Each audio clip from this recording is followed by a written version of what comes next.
All right everyone, तो हम लोग बात कर रहे थे कंज्यूमर की डेफिनेशन के बारे में। और कंज्यूमर की डेफिनेशन के बारे में मैंने आपको बताया था कि इसमें मुझे कुछ और चीज़ें भी आपके साथ डिस्कस करनी है। हमने अभी तक सिर्फ डेफिनेशन को डिस्कस किया था, लेकिन डेफिनेशन के साथ साथ कुछ और चीज़ें भी हमें इसके बारे में डिस्कस करनी है। तो पहले मैं केस लॉस के ऊपर आने से पहले, मतलब इससे पहले कि मैं केस लॉस के ऊपर आऊँ, मैं आपको ये बता देता हूँ कि कुछ ऐसे एग्जाम्पल्स बताता हूँ जिसमें किसको कंज्यूमर माना गया है और किसको कंज्यूमर नहीं माना गया है। राइट, तो पहले मैं उसको डिस्कस कर रहा हूँ। So here, so there are some instances of persons, some instances of persons who are held as consumers। ठीक है, ये देखो, some instances of persons who are held as consumers। ठीक है, देखें ज़रा इसको।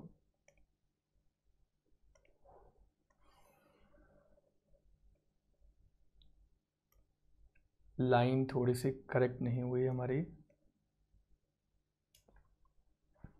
persons who are held as consumers, इस लाइन को ज़रा मैं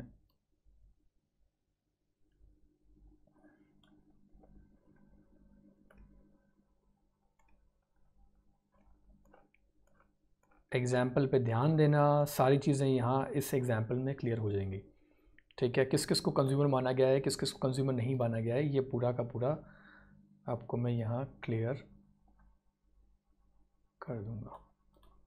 okay, look at this, some instances of person who held as consumers. तो किस किस को कंज्यूमर माना गया है, अब एग्जाम्पल देखो।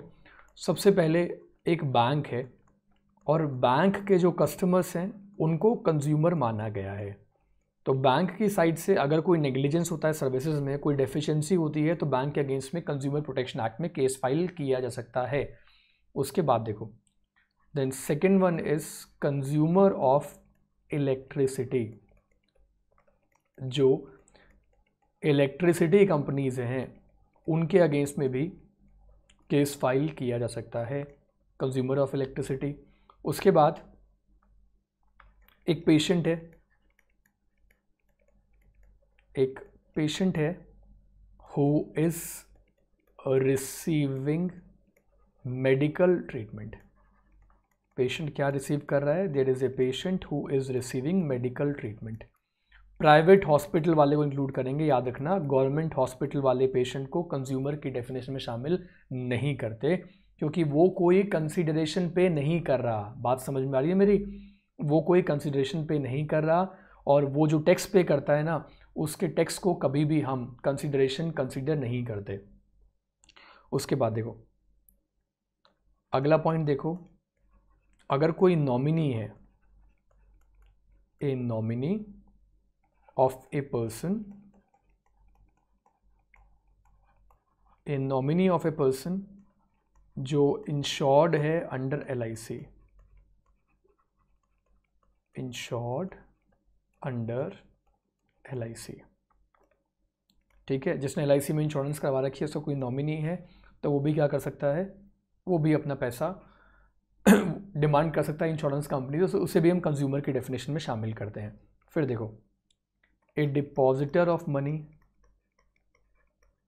ए डिपॉजिटर ऑफ मनी, वो पर्सन जो पैसा डिपॉजिट कर रहा है। उसके बाद एक पैसेंजर जो ट्रेन से ट्रैवल कर रहा है, a passenger travelling by train. तो अगर वहाँ पे कोई प्रॉब्लम आती है, पैसेंजर के पास वैलिड टिकट है लेकिन उसको फिर भी ट्रेन में ट्रैवल करने नहीं दिया जा रहा, और ट्रेन एडमिनिस्ट्रेशन के पार्ट पे, रेलवे जो एडमिनिस्ट्रेशन है उनके पार्ट पे क्या हुआ है, उनके पार्ट पे कोई ऐसा नेग्लिजेंस हुआ है जिसकी वजह से कोई एक्सीडेंट हो जाए और किसी पैसेंजर की डेथ हो जाए, इंजरी हो जाए, कुछ भी हो जाए, तो उस केस में क्या बोल सकते हैं, उस केस में बोल सकते हैं कि वो रेलवे के अगेंस्ट में केस फाइल कर सकता है और कंज्यूमर प्रोटेक्शन एक्ट में क्लेम डिमांड कर सकता है। और ऐसे कई केसेस हैं जिसमें कि रेलवेज को क्लेम देना भी पड़ा है। Is it clear? तो bank customer, consumer of electricity, एक पेशेंट है जो मेडिकल ट्रीटमेंट ले रहा है, nominee of a person insured under LIC, depositor of money, a passenger travelling by train. ये सारे किसके एग्जाम्पल्स हैं? ये उनके एग्जाम्पल्स हैं जिनको क्या माना गया है, जिनको कंज्यूमर माना गया है। ये लिस्ट मैं आपको लिखकर इसलिए बता रहा हूँ क्योंकि ये बातें देखो आपके मॉड्यूल में लिखी हुई नहीं है। तो जो बातें मॉड्यूल में लिखी हुई नहीं होती उनको भी कवर करने का काम मेरा ही तो है, मैं ही तो आपको बताऊंगा, और कौन बताएगा, क्योंकि मुझे आपको परफेक्ट बनाना है हर एक लॉ में। Now some instances of persons जिनको कंज्यूमर नहीं माना गया, who are not consumers। तो अब ये देखो कंज्यूमर किसको कंसीडर नहीं किया जाएगा, ठीक है, समझाऊं? ये देखो पॉइंट नंबर फर्स्ट, अगर कोई पेशेंट है and he is receiving medical treatment, एक पेशेंट है जिसको मेडिकल ट्रीटमेंट मिल रहा है। अब मैंने आपको ये बताया था कि मेडिकल ट्रीटमेंट कहाँ मिल रहा है, अगर प्राइवेट हॉस्पिटल में मिल रहा है तो उस केस में वो कंज्यूमर की डेफिनेशन में आएगा। लेकिन अगर उसको ट्रीटमेंट मिल रहा है कौन से हॉस्पिटल में, इन्हें गवर्नमेंट हॉस्पिटल, तो अगर वो गवर्नमेंट हॉस्पिटल में है तो उस केस में हम बोल सकते हैं कि वो क्या हो सकता है, गवर्नमेंट हॉस्पिटल में अगर है तो वो कंज्यूमर की डेफिनेशन में शामिल नहीं होगा। अब मुझे यहाँ पे एक और एग्जांपल याद आ गया। कुछ दिनों पहले मैंने एक बुक ऑर्डर की थी अमेज़न से। मैं ऑनलाइन ही बुक्स ऑर्डर करता हूँ मैक्सिमम। तो अमेज़न से मैंने बुक ऑर्डर की और जो बुक थी उसकी प्राइस थी, पुराने एडिशन की प्राइस थी 1400, एक ही सिंगल बुक, और न्यू एडिशन की प्राइस थी 1800। ठीक है, तो फॉरेन एक्सचेंज के ऊपर वो बुक मैंने ऑर्डर की थी। मेरे पास फॉरेन एक्सचेंज फेमा के ऊपर पास और भी बहुत सारी बुक्स पढ़ी है मेरे पास। फेमा को मैंने बहुत डिटेल में पढ़ने की मैं कोशिश करता हूँ हमेशा, तो मेरे पास और भी बुक्स पढ़ी हैं। तो ये बुक मुझे पसंद आई तो मैंने सोचा ये बुक ऑर्डर कर देता हूँ। मुझे लगा कि इस बुक में कुछ अलग मिलेगा ये सोचकर, क्योंकि ऑनलाइन हम बुक्स को देख तो सकते नहीं हैं। मैंने उस बुक के लिए अमेज़न को लगभग 1800 समथिंग 1900 रुपये मैंने अमेज़न को पे किए न्यू एडिशन के लिए। पुराना एडिशन कितने का था? 1400 का। अमेज़न ने मुझे भेज दी मुझे बुक पुराना एडिशन, चार्ज किया नए एडिशन के लिए, भेजी मुझे पुराना एडिशन जो कि 400 कम प्राइस में अवेलेबल थी। नाउ अब जब बुक आ गई मेरे पास में तब मुझे लेटर ऑन आई रियलाइज्ड कि ये बुक तो मुझे गलत भेज दी, क्योंकि मैंने नए एडिशन के हिसाब से 1900 की पेमेंट करी थी, लेकिन अमेज़न ने मुझे 1400 वाली जो बुक थी वो भेजी, पुराना एडिशन नहीं भेजा और प्राइस मुझसे ज़्यादा चार्ज किया। अब ये मत बोलना सर ऐसा सब आपके साथ ही क्यों होता है। होता है, क्या करूं, हो जाता है। तो दिमाग में एक थॉट आया कि क्यों ना मैं बुक को रिप्लेस करवाऊं। तो यहाँ अगर कंपनी रिप्लेस कर दे, मान लो अमेज़न बोले कि ठीक है सर ये गलती हो गई, आपकी बुक रिप्लेस कर देते हैं, आपको नया एडिशन दे देते थे, तो कोई प्रॉब्लम नहीं होगी। बट अगर कंपनी ऐसा करने से मना कर दे तो मैं कंज्यूमर प्रोटेक्शन एक्ट में केस फाइल कर सकता हूँ। Is that clear? क्योंकि मुझे एक तरीके से वो प्रोडक्ट नहीं मिला जो प्रोडक्ट मुझे चाहिए था। अब याद रखना ये वाला पॉइंट, ये पॉइंट बहुत काम का है। A client of an advocate. अब देखो ये बातें, कुछ बातें ऐसी बता रहा हूँ जो आपको किताबों में लिखी हुई नहीं मिलती, जो हर किताब में नहीं होता। ठीक है, हर बुक जो है ना वो अपने आप में कंप्लीट नहीं होती, तो उसको कंप्लीट करने का काम मैं कर देता हूँ अपने नोट्स में, कि मैं वो चीज़ें बताता हूँ आपको जो आपको रियल में पता होनी चाहिए। अब कोई क्लाइंट अपने एडवोकेट के अगेंस्ट में केस फाइल नहीं कर सकता कंज्यूमर प्रोटेक्शन एक्ट में कि ये जो एडवोकेट था ये मेरा केस हार गया। क्लाइंट ये बोल दे कि ये मेरा केस हार गया तो ये डेफिशिएंसी इन सर्विस हुआ। ठीक है, शॉर्ट कमिंग सर्विस में डेफिशिएंसी इन सर्विस था और ये मेरा केस हार गया। तो एडवोकेट बोलेगा देखो केस हारना या जीतना तो ये तो बहुत सारे फैक्टर्स पे डिपेंड करता है ना। हर एडवोकेट हर केस जीते ऐसा गारंटी नहीं है ना कि सारे एडवोकेट सारे केस जीतते हैं। वो तो कोर्ट डिसाइड करता है ना कि कौन केस जीतेगा कौन केस हारेगा। तो इसलिए क्लाइंट कभी अपने एडवोकेट के ऊपर केस फाइल नहीं कर सकता under the consumer protection act. ठीक है, फिर ये देखो, एक स्टूडेंट है हु इज़ हायरिंग सर्विसेज, जो सर्विस ले रहा है किसकी, ऑफ ए प्राइवेट ट्यूटर, और उसके मार्क्स अच्छे नहीं आए। एक स्टूडेंट के पेरेंट्स ने प्राइवेट ट्यूटर लगा दिया उसके लिए और बोला कि आप इसको रोज़ पढ़ाओ। प्राइवेट ट्यूटर ने उसको रोज़ पढ़ाना शुरू कर दिया, लेकिन फिर भी उसके मार्क्स अच्छे नहीं आए, तो प्राइवेट ट्यूटर के अगेंस्ट में केस फाइल नहीं कर सकता under the consumer protection act. Tenant कभी भी अपने लैंडलॉर्ड के अगेंस्ट में केस फाइल नहीं कर सकता, ठीक है। उसके बाद अगर गुड्स या मैं बोल दूं सर्विसेज, इनका जो बायर है वो विदाउट कंसिडरेशन बाय कर रहा है, क्या लिख दिया मैंने यहाँ पे लिख दिया विदाउट कंसिडरेशन, अगर वो बाय कर रहा है, ठीक है। जो मैंने बताया आपको, फ्री में जो गुड्स लेता है, गिफ्ट में गुड्स मिले हैं, वो कभी भी केस फाइल नहीं कर सकता, ठीक है। कई बार क्या होता है, न्यूज़पेपर कंपनीज क्या करती हैं, वो अपने फ्री सैंपल, न्यूज़पेपर के फ्री सैंपल डिस्ट्रीब्यूट करती है। तो बहुत सारी कंपनीज अगर फ्री सैंपल्स दे रही हैं तो उसके लिए आप कंज्यूमर प्रोटेक्शन एक्ट में उनके ऊपर केस फाइल नहीं कर सकते। फिर कोई एक ऐसा पर्सन है जिसने कि गुड्स को लिया है, किस पर्पस के लिए, रीसेल पर्पस के लिए। किसके लिए लिया है, यहाँ पे ये आ गया रीसेल पर्पस।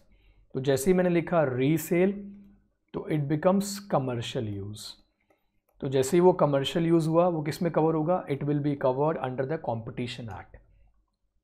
वो कॉम्पिटिशन एक्ट में कवर होगा, वो कभी भी कंज्यूमर प्रोटेक्शन एक्ट में कवर नहीं होगा। इस बात को अच्छे से समझ लो। Is that clear? समझ में आ गया? तो ये मैंने आपको ये जो 6 एग्जाम्पल्स दिए हैं, इसका पर्पज़ यही था कि इन एग्जाम्पल्स के थ्रू मैं आपको ये समझा दूं कि किसको कंज्यूमर की डेफिनेशन में शामिल किया जाता है और किसको शामिल नहीं किया जाता। क्योंकि देखो, इसके ऊपर अगर एप्लीकेशन बेस्ड क्वेश्चन आ गया तो आपको बहुत आसानी हो जाएगी अब, ठीक है। नोट कर लो ये सारी बातें। बैंक कस्टमर है, वो आएगा, इन सबको हम क्या करेंगे, इन सबको हम इंक्लूड कर रहे हैं, ठीक है। इन सबको हमने इंक्लूड कर दिया और इन सबको हमने एक्सक्लूड कर दिया। Is it clear? ये कभी भी कंज्यूमर की डेफिनेशन में कवर नहीं होता। अच्छे से समझ में आ गया आपको? ये पूरी तरीके से क्लियर है कंज्यूमर में किसको शामिल करना है, किसको शामिल नहीं करना। अभी मुझे केस लॉज भी डिस्कस करने हैं, तो केस लॉज के ही ये जीस्ट हैं बेसिकली। ये केस लॉ का ही जीस्ट है जो मैं आपके साथ डिस्कस कर रहा हूँ। आगे चलूँ मैं यहाँ से? इतनी बात पूरी तरीके से क्लियर है आपको? अब मैं आपको कुछ चीज़ें बता रहा हूँ। अब यहाँ जब कंज्यूमर की बात आती है ना, जब कंज्यूमर की बात आती है तो एक क्वेश्चन आता है,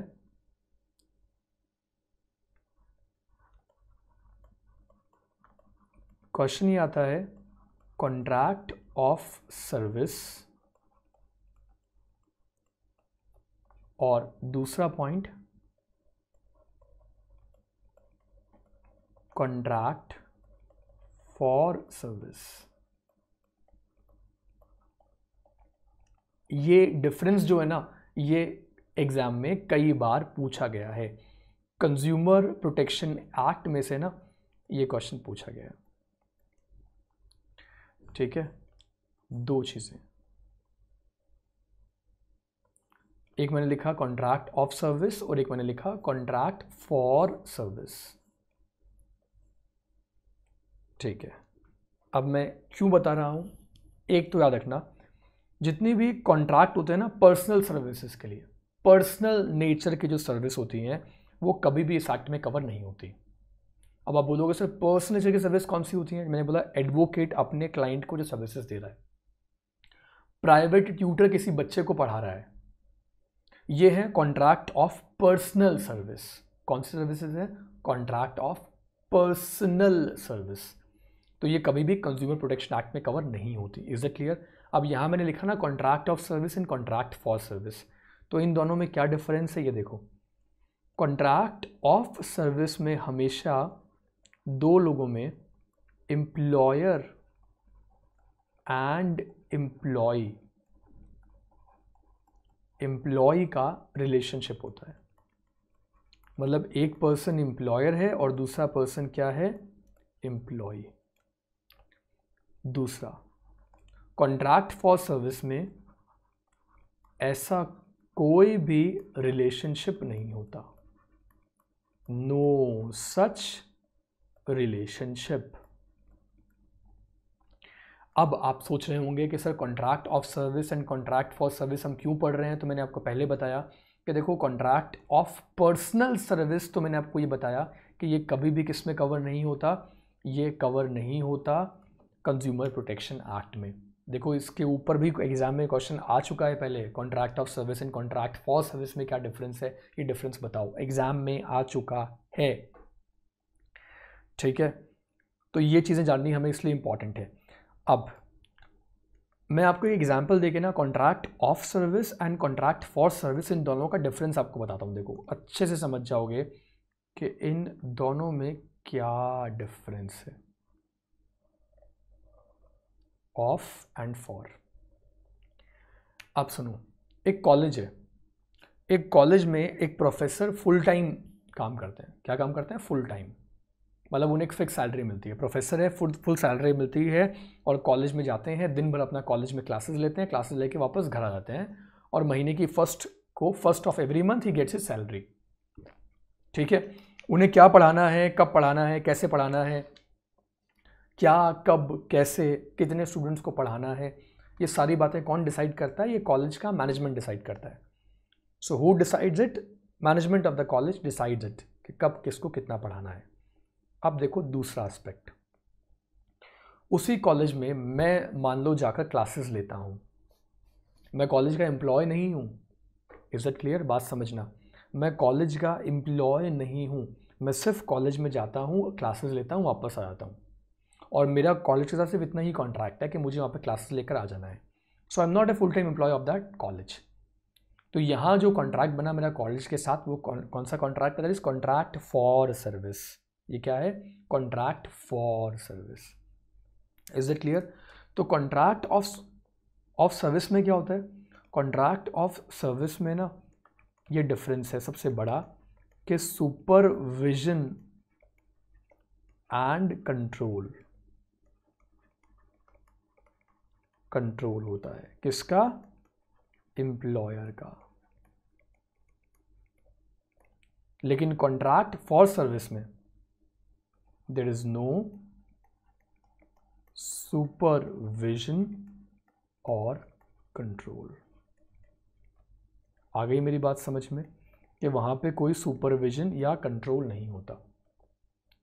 ठीक है, एग्जाम्पल भी मैंने आपको बता दिया, एग्जाम्पल्स के साथ भी मैंने आपको क्लियर कर दिया कि contract of service and contract for service को how can we differentiate both of them. Is that clear? समझ में आ गया पूरी तरीके से? यहाँ पे कोई डाउट आपको कॉन्ट्रैक्ट ऑफ सर्विस में एंड कॉन्ट्रैक्ट फॉर सर्विस में?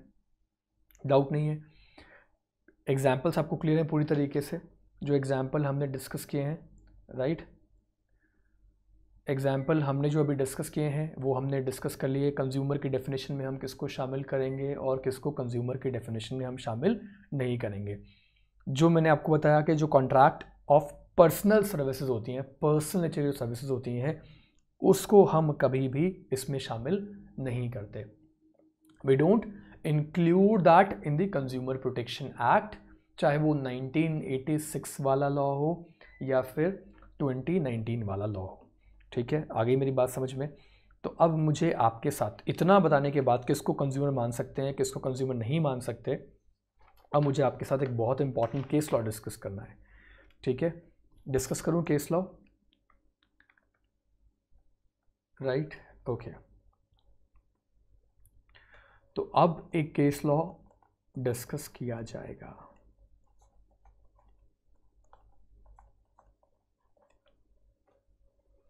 केस लॉ 1986 वाले लॉ का है, ठीक है।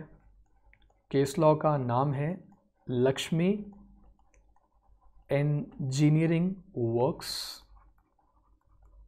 Lakshmi engineering works versus PSG industrial institute. ये एक सुप्रीम कोर्ट का, इसमें एक लैंडमार्क जजमेंट आया हुआ था, इंस्टीट्यूट।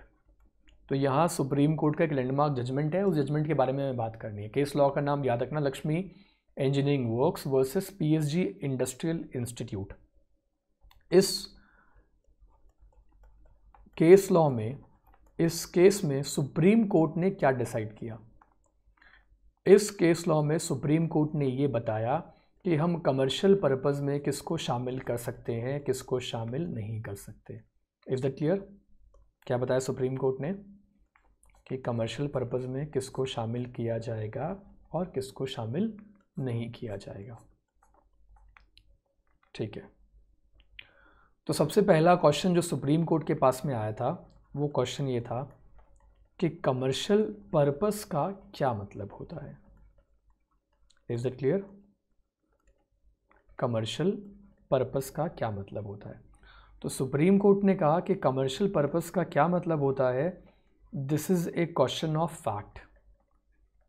ये हर केस के फैक्ट पे डिपेंड करता है कि वो कमर्शियल पर्पस होगा कि नहीं होगा, और इसको डिसाइड कैसे किया जाएगा। तो सुप्रीम कोर्ट ने बोला कि इसको डिसाइड करने के लिए to be decided in the facts and circumstances of each case. Is that clear? तो सुप्रीम कोर्ट ने बोल दिया हर केस के फैक्ट्स और सर्कमस्टांसेस से हम ये डिसाइड करेंगे कि उसे हम कमर्शियल पर्पस में शामिल करेंगे या कमर्शियल पर्पस में शामिल नहीं करेंगे, ठीक है ना? ओके, तो अब ये केस और फैक्ट्स जो आप बता रहे हो, फैक्ट्स ऑफ द केस, ये कैसे डिसाइड होते हैं? तो ये देखो, तो सुप्रीम कोर्ट ने यहाँ पे 3 टेस्ट दिए, 3 टेस्ट यहाँ पे दिए हैं, बहुत इंपॉर्टेंट टेस्ट है वो। देखो, सुप्रीम कोर्ट ने कहा कि वो जो परचेजर है, वो जो बाय कर रहा है, वो किसके लिए बाय कर रहा है? वो परचेजर मान लो खुद के लिए बाय कर रहा है, हिमसेल्फ। वो अपनी लाइवलीहुड कमाने के लिए अगर कोई चीज़ बाय कर रहा है, मान लो एक पर्सन कोर्ट के बाहर बैठता है, किसी डिस्ट्रिक्ट कोर्ट के बाहर बैठता है, उसने कंप्यूटर परचेज़ किया है और उस कंप्यूटर पे वो क्या करता है, उस कंप्यूटर पे वो टाइपिंग वर्क परफॉर्म करके और जो भी वहाँ पे आता है वो उनसे पैसा अर्न करता है। तो वो अपनी जीविका कमाने के लिए, लाइवलीहुड कमाने के लिए, ठीक है, समझ रहे हो? लाइवलीहुड का मतलब जीविका कमाने के लिए वो पर्सन जो है वो कंप्यूटर का इस्तेमाल कर रहा है, तो हम उस पर्सन को बोल देंगे कि वो कंज्यूमर की डेफिनेशन में कवर हो जाएगा। Is that clear? समझ में आई बात इतनी? तो उसे हमने कंज्यूमर की डेफिनेशन में शामिल कर लिया। मान लो कोर्ट के बाहर कोई पर्सन जो है वो एक फ़ोटोकॉपी मशीन खरीद के बैठा हुआ है और फोटोकॉपी करता है, और फोटोकॉपी करने के बाद वो उससे पैसा कम अर्न कर लेता है, तो ये भी लाइवलीहुड में होगा।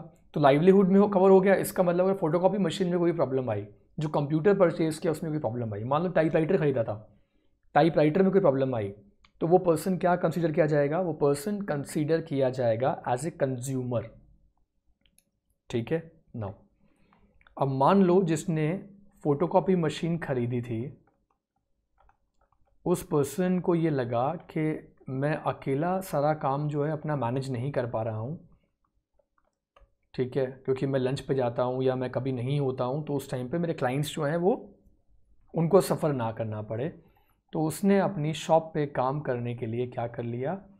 असिस्टेंस ले ली। असिस्टेंस ले ली किसकी? 1 और 2 पर्सन्स की। वो 1 या 2 लोगों की मदद ले रहा है, मतलब वो खुद भी काम कर रहा है और वो उनकी मदद भी ले रहा है। तो ऐसा होता है ना, कई बार फोटोकॉपी की शॉप पे ओनर खुद भी काम कर रहा है और उसके साथ में जो उसके एम्प्लॉय हैं वो भी काम कर रहे हैं, तो वो भी किस में कवर हो गया? वो भी कंज्यूमर की डेफिनेशन में कवर होगा।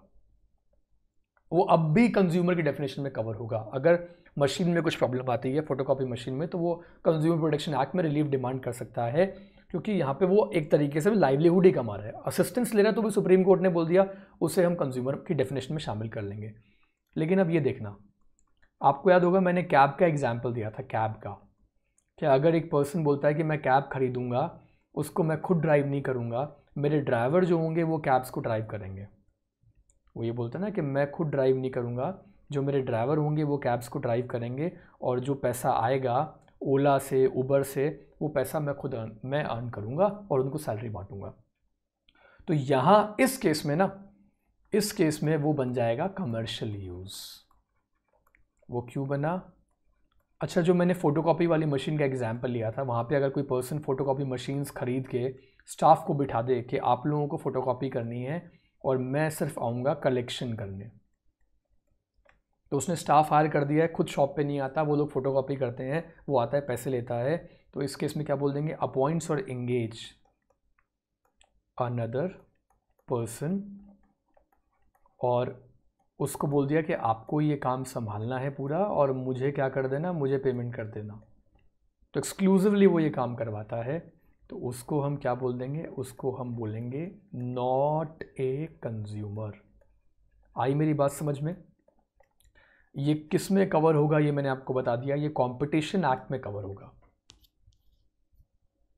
जो कमर्शियल यूज़ करते हैं वो कंपटीशन लॉ में कवर होते हैं, वो कभी भी किस में कवर नहीं होते, किस में कवर नहीं होते ये मैंने आपको बता दिया, वो कंज्यूमर प्रोटेक्शन एक्ट में कवर नहीं होते। आई बात समझ में? केस याद रखना, Lakshmi engineering works versus PSG industrial institute. Case बहुत इंपॉर्टेंट केस है ये, अच्छे से इस केस को ज़रूर याद रखना, केस आपके बहुत काम आने वाला है, ठीक है। इसके ऊपर से क्वेश्चन आ सकता है, बार बार बता रहा हूँ, एप्लीकेशन बेस्ड क्वेश्चन यहाँ से बनता है, जितने भी एप्लीकेशन बेस्ड क्वेश्चन होते हैं वो यहाँ से बनते हैं, ठीक है। नाउ एक केस मैं आपको यहाँ पे और बताना चाहूँगा, केस किसका है? Now there is another case जो कि है भूपेंद्र जंग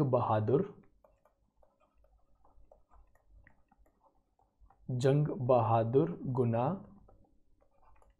versus regional manager and others. क्या हुआ था इस केस में ये समझ लो। मैं इस केस की समरी एक आपको बता देता हूँ। इस केस में नेशनल कमीशन का जजमेंट है। किसका जजमेंट है? नेशनल कमीशन का जजमेंट है।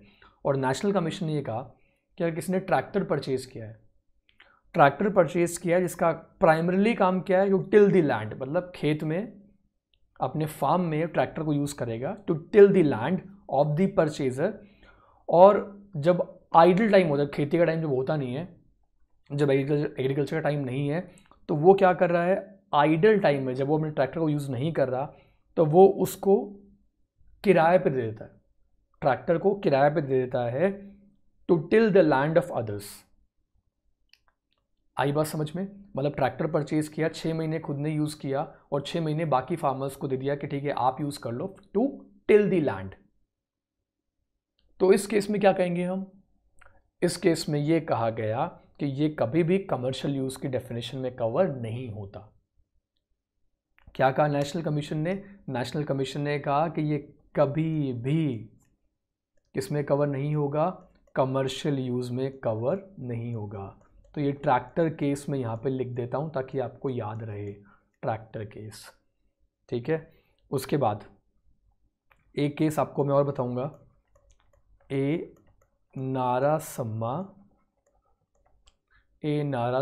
Versus LIC of India. इसमें स्टेट कमीशन ने कहा था कि कंज्यूमर की डेफिनेशन में बेनिफिशियरी को भी इंक्लूड करते हैं, ठीक है, जिसने की सर्विसेज ली हैं। मतलब नॉमिनी जो है ना, नॉमिनी, उसको भी हम कंज्यूमर की डेफिनेशन में क्या कर लेंगे? शामिल कर लेंगे। अगर पेरेंट्स ने, एग्जाम्पल अब ये सुनो, अगर पेरेंट्स ने LIC ली है, किसके लिए? लाइफ इंश्योरेंस लिया अपने बेटे के लिए, तो बेटा बेनिफिशियरी है, बचपन में LIC ले ली, और जब वो बड़ा हुआ तो उसके बाद में वो उसका पैसा ले सकता है, कोई प्रॉब्लम नहीं है, वो कंज्यूमर की डेफिनेशन में कवर होगा। विडो के लिए कहा गया कि widow being the beneficiary of a service, widow जो है वो beneficiary of service of a consumer under the act entitled to be compensated for the loss suffered by her due to negligence of the LIC। तो कोई window जो है ना, अगर उसके हस्बैंड की डेथ हो गई तो वो भी क्लेम डिमांड कर सकती है, उसमें कोई प्रॉब्लम नहीं है, ठीक है। फिर एक नेक्स्ट केस है जो कि है लक्ष्मीबेन लक्ष्मीचंद शाह का, शाह पूरा नाम था, लक्ष्मीचंद शाह वर्सेस, ये गुजरात का केस है क्योंकि बेन वर्ड वहाँ लगाते हैं, वर्सेस साकेर बन कांजी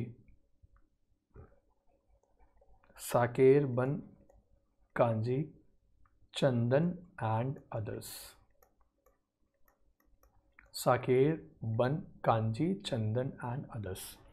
इस केस में सुप्रीम कोर्ट ने क्या कहा था कि अगर टेनेंट जो है वो लीज एग्रीमेंट कर रहा है किसके साथ, लैंडलॉर्ड के साथ, तो उसको हम कंज्यूमर की डेफिनेशन में शामिल नहीं कर सकते, ठीक है। मैंने आपको पहले भी बताया था ये चीज़ कि टेनेंट को, तो यहाँ पे मैं टेनेंट केस लिख देता हूँ, टेनेंट को कभी भी हम कंज्यूमर की डेफिनेशन में शामिल नहीं कर सकते। So where there was no provision in the lease agreement in respect of cleaning, repairing, maintaining the building, rent paid by tenant is not consideration for availing this service and therefore no caution of deficiency in service। मतलब tenant बोले मैं तो आपको rent दे रहा हूँ, तो आप maintenance करवाओ, रिपेयरिंग करवाओ, इज इट क्लियर, रिपेयरिंग करवाओ। लेकिन यहाँ पे क्या कहा सुप्रीम कोर्ट ने कि अगर लीज एग्रीमेंट में ऐसा कुछ लिखा हुआ ही नहीं है तो आपका जो रेंट है उसको हम कंसिडरेशन नहीं मान सकते, और इसलिए वो कंसिडरेशन, इसलिए आप कंज्यूमर की डेफिनेशन में वहाँ कवर नहीं होंगे, ठीक है। आगे बात समझ में, केस सारे क्लियर हो गए आपको। टेनेंट केस, बेनिफिशियरी केस मैंने आपको बता दिया, ट्रैक्टर केस मैंने आपको बताया, और इसके अलावा Lakshmi engineering works versus PSG industrial institute का केस। बहुत इंपॉर्टेंट केस लॉज हैं ये, और इसके ऊपर से एग्जाम में क्वेश्चन ज़रूर आता है, मतलब ये सबसे ज़्यादा इंपॉर्टेंट टॉपिक्स में से एक टॉपिक है। तो मैं आपको यहीं पे खबरदार करना चाहूँगा कि आप इन टॉपिक्स को अच्छे से कवर कर लेना, राइट। तो ये मैंने कंज्यूमर के केसेस को अच्छे से समझा दिया, कंज्यूमर के डेफिनेशन में किसको शामिल करते हैं, किसको शामिल नहीं करते, ये मैंने आपको बता दिया है। आगे की जो डेफिनेशंस है इनको हम डिस्कस करेंगे in the next video. Thank you.